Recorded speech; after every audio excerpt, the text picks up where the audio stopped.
those who are new here, my name's Lucy and this is Lucy's event blog. So today I want to do something a little bit different, and I've invited the amazing Hannah McFarland onto my channel to talk about the new equal pay in the England national team's football. So I want to talk about that. I want to see what Hannah's reaction is as somebody who works within the sports industry. I wanted to see her take on it, what she thinks is good, what she thinks isn't as good. So yeah, take it away, Hannah. So first of all, this kind of came into the news as Brazil's football team have announced that they are actually going to give women and men the same pay for football forever from now on. This was obviously kind of met with great praise, and then the FA, so the English FA, then came out and said that they'd actually been doing it since January, which was really interesting. So the FA are actually just doing match fees and bonuses, which is about £1,000 a game. But yeah, they've been doing it since January and didn't really tell anyone, which is quite interesting. They're not the only countries to do this. So we've also got Australia, New Zealand and Norway. They also do it within football. This is just within football, which I think is personally a really good step. I think it's not the answer to everything, and it definitely doesn't make everything equal or make everything better, but I think it's a really good step. I think I wanted to have a look at how everyone else reacted. So there was some support and there was also some backlash. So lots of people were very supportive and kind of very similar to me, probably step in the right direction. This is great, long overdue, we're in 2020, this should be happening. But also there was quite a lot of backlash. So I'm sure you have all seen on various different social posts lots of people that come out of the woodwork and have their opinion on things like this, and these posts were no different. Things around they're not as good as the men, so they shouldn't be paid as much. Who even are they? Do they deserve it? And it's across all women's sports posts, and they're the people that we need to talk to, and they're the people that we need to educate. Lucy, I don't know what you think. Yeah, what do you think? Yeah, I totally agree. There is definitely still a huge stigma around women in sports, whether that's women in football or women just in sports in general. I don't know if you saw it or not, but a few weeks ago, 3 members of Sky Sports News were let go from their job, and all the comments all over Twitter were people replying to them being like, oh, they've definitely only done this so they can look like they're involving the right people. They're doing this for equality reasons. There was no need for you to get sacked. I can't believe they're going to replace you with a woman. Alex Scott belongs in the kitchen rather than on the telly and things like that. And all this was just because there was one little rumour going around that Alex Scott, who is an ex-footballer, was going to be taking over on Sky Sports and being a pundit. And all these men just instantly hated it. And I feel like that's just one example. I could go through Twitter right now on my phone and find you about 50,000 different examples of different women in sport getting basically backlash for not even actually doing the job that they're accusing them of doing. So yeah, there's definitely still a huge stigma around women in sport. Nowadays, girls will play football and there'll be loads of support around them. Nowhere near as much as the men's, but I think that one day we could get there, we could be pushing for that. I think it's just baby steps at the minute, but I think this is a big step towards that. The fact that the national teams can give equal pay at the moment, I feel like loads of other national teams are going to follow suit now. I am quite shocked that England have been doing it since January and didn't say anything. I don't know why they felt like they didn't need to say anything. I think it would have been received a lot better if they had announced it in January. But they must have the reasons for keeping it quiet. I mean, it's nothing really to keep quiet about. It is a positive step and it is a big step for women in sports. Hopefully other sports are going to start following suit and we'll see equal pay in other places. And I think as women's football does begin to get more popular, I think we'll see it be introduced in the Women's Super League as well. I think the other thing that's quite interesting is that people like Stoney have come out and said, actually, I don't think we should be paid the same. We don't bring in the same revenue as the men. We don't have the same platform as the men. So do we deserve to be paid the same? And I think it's a really interesting argument and discussion to have. I do see where Stoney's coming from. women don't bring in the same revenue, but I think it's a vicious circle of they're not able to bring in the same revenue because they don't have access to the same facilities, they don't have access to the same platforms, and they don't have the people in the stands. And I think we've got to fix that before we can start paying people £100,000 a week. Although that's a separate argument, because I don't think anyone deserves to be paid £100,000 a week. I think male football prices are hugely inflated. Lucy, you must agree. I do definitely agree. I think it's definitely inflated, and some footballers are being paid far, far too much. But I also agree with Casey Stoney, and I believe that although equal pay should be making its way into things like the Women's Super League, that they can't be getting the money if the money's not being pumped into the sport itself. So I think Women's Super League does need more attention, it does need more fans, more followers, but the only way to do that is by advertisement and sponsorship, and until they're getting a decent amount of advertisement, a decent amount of sponsorship, they're not going to be getting the fans.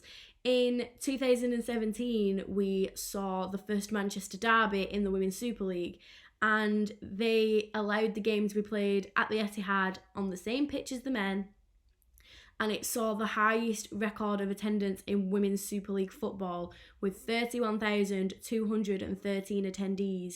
Now, that is incredible. Before that, the highest record was 5,265. I mean, that is a ridiculous increase. It is huge, and it was so important for the sport itself. Now, I remember when that match was being scheduled to be played, and everywhere you went in Manchester there was some form of advertisement, whether it was on the telly, whether it was on the radio, whether it was at the City games, because City are really good at advertising their women's team during the first game team's match, and every single advertisement board there was something to do with that game. And I think that was huge. That was a huge reason as to why that game was so successful, why so many people turned up to watch it. It was not just because it was the first derby ever in Women's Super League football for Manchester. It was because it was advertised. It was a way to get children into the Etihad to see the City ground for the first time. It was a way for parents to go and see. And obviously women's league games are a lot cheaper than the men's league games. You can still be a season ticket holder. You can still go and watch the games. So it's just getting those people through the gates, getting them to pay the money to sit down and to start watching. And I think the more advertisement that happens, the more people you're going to get through the gates. I mean, when I was in college, I did coursework on the way men and women's football was reported, and I had to look at the differences. So I had to look at a male Premier League team and a women's Super League team, and it was impossible because it took me so long to try and find a men's team in the top 6 that had a women's team. I mean, at this stage, United didn't have a women's team. Tottenham didn't have a women's team. Liverpool didn't have a women's team. And I mean, at least United now have a women's team. We're getting there. We're getting somewhere. More Premier League clubs are putting the money into a women's team. And I think if more people went to support their local women's team, you'd see a lot more happening. I mean, I'm guilty. I have not yet seen City's women play, but I have been to see an academy game. So I think people who have started going watching academy games are more likely to start going watching the women as well, because at the end of the day, it is a game of football. There is no difference. The rules are the same. So I think people do need to start getting behind their women's team. I mean, I, for one, when stadiums are allowed to reopen, will be going watching a women's game, because they need the support, they need the people in the seats, and it would be a great day out. I can see it already. So I think when people start supporting their women's teams more, we will see the support grow. We will see things start to change a little bit more, and we will be one step closer to that equal pay. As I mentioned at the beginning, I think it's a huge statement, regardless of your opinion, for a big national governing body to come out and say something that strong is huge. I've been involved in women's sports for pretty much the whole of my career in rugby, and this argument is something that has been going on and on in the background, and the conversations that we've all had has all been around parity versus equality. And the people within the game that I've spoken to, and just kind of the general feeling is we don't necessarily want equality. We want to just be treated the same just because. We want parity, and actually what parity means is giving everyone the same opportunity. So you might have seen there's a meme, and hopefully Lucy can put it here, but it's of 3 people looking at a football ground, and they're all of different heights. There's a little child and then also an adult, and actually giving them all parity is just giving them a box that allows them to then watch from the same height. So actually the adult doesn't get a huge box because they don't need it, because they've got the height, but the child does have a much bigger box, so technically more support, but it gives them the same ability to watch from the same height. So I think that's where we want to get to. For women, that's things like the facilities I've mentioned, increase in the pitch allowance, in the support around them, so being able to train full time, so whether that's financial support, but also physiotherapists and psychologists and nutritionists, everything that the men's game have, we should be giving to the women. Well, not giving, but we should make it accessible to them. And I think that's the key thing, that accessibility. And that then only comes again with sponsorship. So that's my background's in partnerships, and partnerships bring in a huge amount of money for men's clubs, like rugby clubs, huge amount of money. So we need to get the sponsorships and the brands involved in the women's game, as Barclays are within football, and that will then help this cycle go on. But it is a cycle. Nothing can start. We've all got to do it at the same time. Nothing can start from isolation. I agree 100%.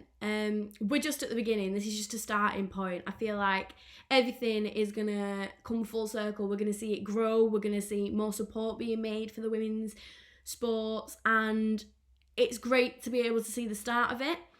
I definitely agree that we do need more sponsorship, and the sooner we get the sponsorship and the people behind them and the advertisement, I think it will all click and it'll just start to grow and grow and grow. But yeah, this is definitely the start. It's not the end, and I actually can't wait to sit and watch it all happen, and hopefully maybe one day be a part of the change as well.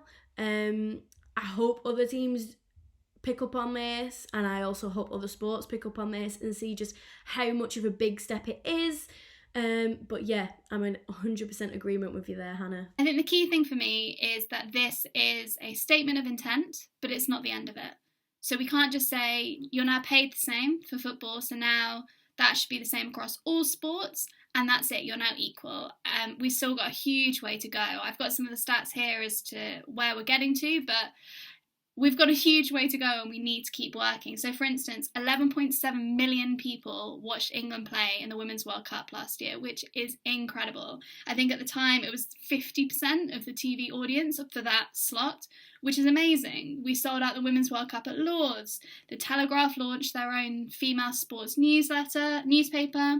We've got the US Open going on at the moment, and there were 3 mums in the final 16, which is amazing. Chelsea Football Club are putting menstruation at the focal of everything they're doing and talking about the impact that has on training, which is a real life issue for women in sport that doesn't get spoken about because it's not an issue for men in sport. In the 2019 summer, 45% of the BBC Sports top 10 stories were about women. Amazing. And that's where we need to get to, where sport news is sports news. It's not men's sports news and it's not women's sports news. It's just sports news. And then obviously we have Nike, and they are huge trailblazers in the world of sport, and they were kind of brought to task by Alison Felix when she told everyone that they didn't have support for pregnant mums. And obviously pregnancy is a huge aspect, or can be a huge aspect of women's lives, and sports stars are the same. There isn't anything that makes that different for them. So having that support now is really important. And actually Nike have just released today, or in the last few days, a pregnancy advert, which again is just showcasing bodies in their natural form and making everything normal and bringing light to it and putting role models on it. So we're doing a lot, really, really well. But this can't be the end. We have to keep going. We have to keep fighting, not for equality, but for parity. The key way that we're going to be able to do this, I've got probably 3 points. First of all, we need to create role models. So we need to ensure that the young girls and young boys of today see female sports stars as normal. And capture that childlike excitement around sport, not thinking, oh, that's women's sport, I don't want to go because it's not very good, the level will be really bad and there'll be no one there. We need to get rid of that. It's just sport and we should enjoy it for what it is. Number 2, we need to increase visibility. So having the Telegraph, having their own women's sports section is amazing. Having sponsorships, really important, but also getting people into the stands. That's key. So we need to work with marketing departments at various different rights holders, and we need to just get the word out when there are sporting matches. We need to all go. That's the key. So if you're sat there watching this and you know that there's a women's sports team that is near you, whether that's professional or amateur, go along. I promise you, you will have a great time. It's watching sport. It's what we all love to do. It's live sport. There's nothing better. Thank you so much to Lucy for giving me this opportunity to talk to you today. If you do want to know more, please do head over to my Insta channel. Hopefully Lucy can put it there. And yeah, head over to my page, come and ask me any questions you've got around the sports industry or any of the topical news stories that are going on. I'm always more than happy to chat sport. I'm a bit of a sports nerd, so we'll love it. Thank you so much for having me, Lucy. Huge thank you to Hannah for agreeing to come over to my channel today to talk a little bit more about the sports pay equality. I've learned so much from Hannah, both on Instagram and just from this video today, so definitely check her out. I will put her Instagram link below in the bio along with mine, and some links to some articles about the pay equality that I have read. And yeah, that's it for today, guys. I know last week I mentioned starting the hashtag Ask Lucy at the end of every video, but I want to keep this one solely focused on sport, so I will begin that next week. So make sure you comment below whether you enjoyed this video or not and leave a hashtag Ask Lucy to try and be in with a chance of featuring next week. And yeah, sorry for the slight blur on my camera today. I did get a new camera to try filming with, but I can't figure out how to connect it to my phone. I'm having a bit of a technophobe issue. So hopefully that'll be fixed by next week and I won't be filming on my laptop anymore. But yeah, can't wait to see you all next week. If you did enjoy this video, please, please, please subscribe. I am so close to 50 subscribers and there will be a new My Instagram Followers Choose My video when I hit 50 subscribers. And please make sure you thumbs up this video. That makes me know that you like this sort of content. I mean, we all know I love sport, but I don't know if you guys love hearing about sport as much as I love rambling on about it. So make sure you hit the thumbs up button so I know whether you've enjoyed it or not, and let me know what you think below. See you next week, guys. Bye!